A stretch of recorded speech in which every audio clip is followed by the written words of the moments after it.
going on, y'all? We got new character balances from Marvel Rivals, so let's get to it. And I'm already excited for this one. This should have been a thing in the first pack. My buddy Thor. Thor's ability just got Thunderous QOL upgrade, Quality of Life upgrade, Awakening Rune, new mechanic. After casting Rune, you can now manually cancel the Awakening state after a brief delay.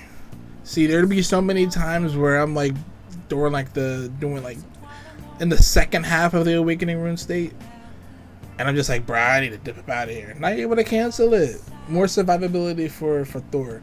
I think they shouldn't have cut the shields out of his kit, but because he dies fairly. Like he dies, I think he still dies a little bit too quickly, but this will definitely help out with, you know, deciding like, oh, if I can't really kill nothing, I could just back up out of there. Moon Knight, Khonshu must be smiling. Mark survivability gets a slight boost. Increased base health from 250 to 275. Alright, it's pretty cool from Moon Knight. Star-Lord, this man steady be getting buffs when I swear I don't think he need it, but time for Peter for slightly to turn up the volume at mid-range. Element guns damage fall off at just maximum damage. Fall off at 25 meters from 60 to 65. Slight low buff. I guess I mean, I don't even know if you're even gonna feel this inside the game. But to be fair, for Star-Lord, you're shooting fellas up close for the most part anyway. She's moving around the map. Storm, is she getting a nerf? Because I ain't gonna lie, she's been the best duelist in the game by far. The winds of change are blowing. We're slightly reducing the frequency of the ultimate ability. Increased energy cost from a mega hurricane. Oh, from 3100 to 3400.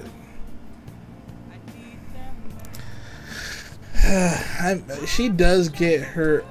I mean, one or two things, right? With this, the Jeff NATO ability, along with Human Torch, and just her getting the ultimate less likely in a match now. Her ult definitely needed some tuning, but I guess this is the best way to do it without breaking the legs of this character, or this character still being okay, is by maximizing the ult charge, which, I mean, to be honest, if you're doing damage anyway, you're gonna have this ult up, it's gonna be just fine, to be honest. So that's it for the singular characters. Now we're on to the team up abilities. Chilling Assault, Luna, Snow, and Hawkeye. Time to cool down Hawkeye's roll.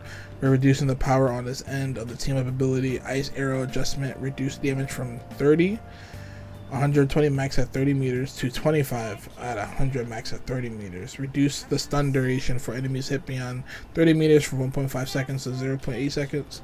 And spellful damage range from 3 meters to 1 meter. Yeah, I ain't gonna lie, it was kind of glitchy being able to go through stuff, and to be honest, you really ain't gotta aim to even get this team up ability off. But it's cool that, you know, it has some sort of range on it, so it's, you know, you're not sniping fellas across the map. Jeff Nato was just talking about this.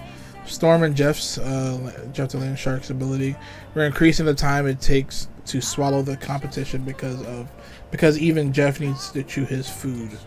Folks, increased time required to devour enemies from 1.2 seconds to 1.5 seconds. Are we even gonna be able to even feel that?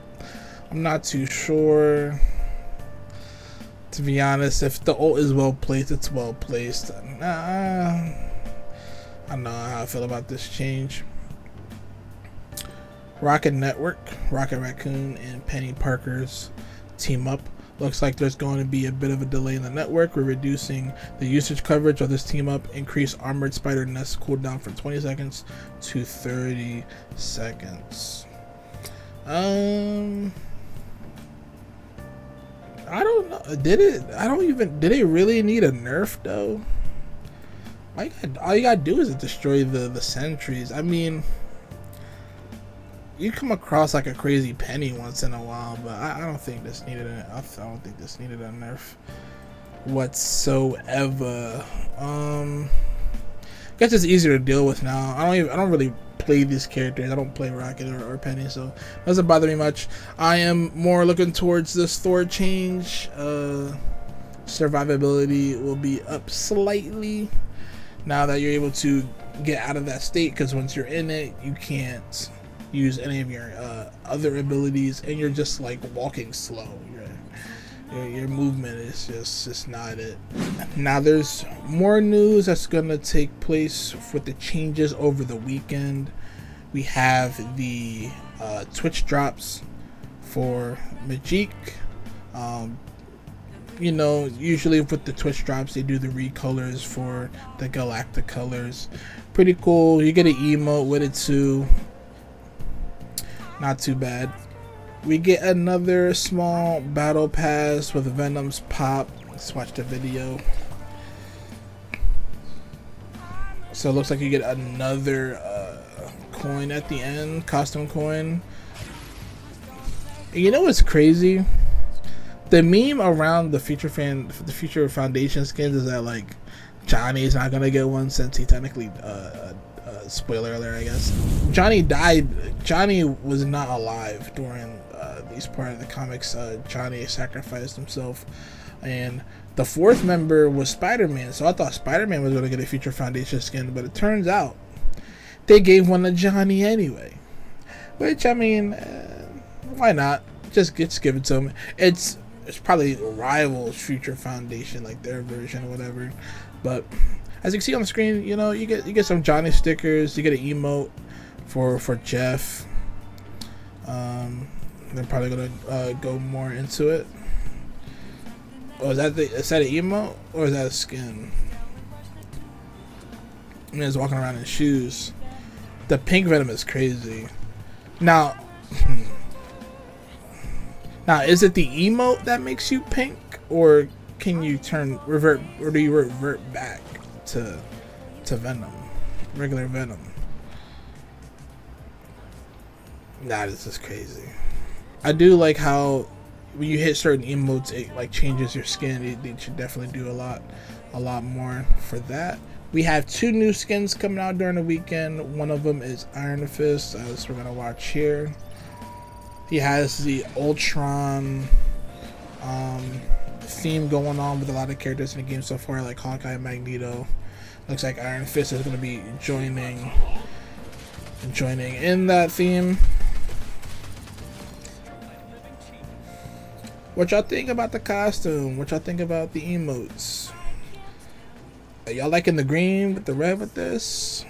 Here is Moon Knight's costume coming out this weekend. I ain't gonna lie, the intro looked fire, no pun intended, but this costume looks really cool though. I wouldn't mind grabbing this. Now, I don't play Moon Knight, so I probably won't end up getting it, but yeah, this costume kind of bang. I ain't gonna lie, I wouldn't be mad having this. I wouldn't mind playing a little Moon Knight. And then just recently, Rivals just came out with a picture of Jeff looking at a bed. Who was on the bed? It was my boy Blade. So is Blade coming out in the next season, or is Blade just a continuous character of a longer storyline, like how they treated him, and you know, him being locked up in Dracula's castle? I don't know. People are imagining Blade coming out next, but I don't know. We're finna see with the next season, but we're having fun with this season now with Ultron out. Let me know what y'all think. Is Blade coming out next season? Who would you even want to come out next season? But yeah, let me know in the comments down below. You guys have a good one. Like, comment, subscribe, and I am out. This is a Swill production.